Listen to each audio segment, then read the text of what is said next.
একবার ফুরফুরা শরীফে কোটি লোক আছে আর কোটি কোটি লোক ঘুরে চলে যাচ্ছে।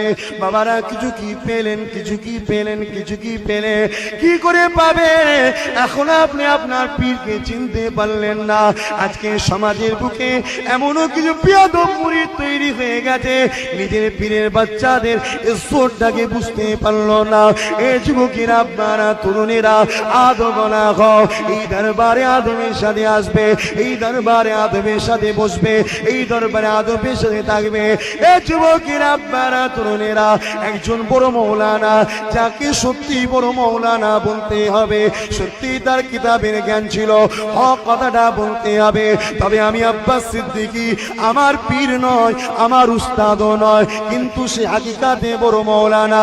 নাম তার হযরত আল্লামা আশরাফ আলী থানভী সাহেব। তিনি তিনার কিতাবের মধ্যে লিখছে, এই জামানাতে কেমন করে মুর্শিদদের ঘরে মানতে হবে, যেভাবে সাহাবারা নবী পাককে মেনেছে ওইভাবে মানতে হবে। এ যুবকের আব্বারা, তরুণেরা, এ নবী পাকের প্রেমিকেরা, আল্লাহ নবীর দরবারের আদবটা কেমন ছিল আমার পূর্বে আমার ছোট একটা ভাই বলতে শুরু করেছিল। এক তারিখের কথা, আল্লাহ নবী সাহাবা হুজুরদিগকে দাওয়াত দিলে, বাবারা তোমরা আসো আমার বাড়িতে, আজ আমি রাসূলুল্লাহ তোমাদের মেজবান হব, তোমরা আমার মেহমান হবে।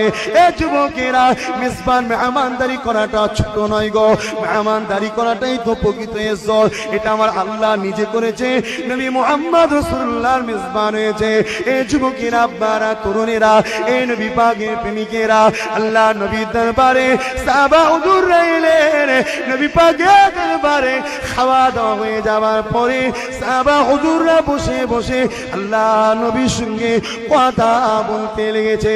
কিন্তু আমার নবী পাক বড় রহমতের নবী, বড়ই দয়ার নবী, নবী পাক বলতে পারছে না। আল্লাহ নবী লজ্জা পাচ্ছে যে বাবারা তোমরা একটু যাও, আমি একটু ভেতরে যাব, স্ত্রীর কাছে যাব, একটুখানি শেষ লব, একটুখানি কাইলুলা করব। দুপুরে খাবার পরে একটুখানি বিশ্রাম কাইলুলা করতে হয়।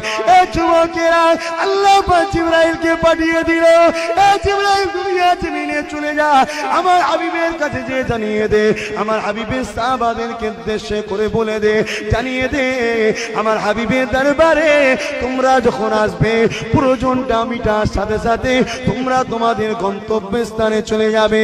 বেশি সময় আমার হাবিবের দরবারে থাকবে না। আমার হাবিব বড় লজ্জা পায়, তোমাদেরকে বলতে পারে না। আমি আল্লাহ আমার হাবিবের পক্ষ থেকে তোমাদেরকে সতর্ক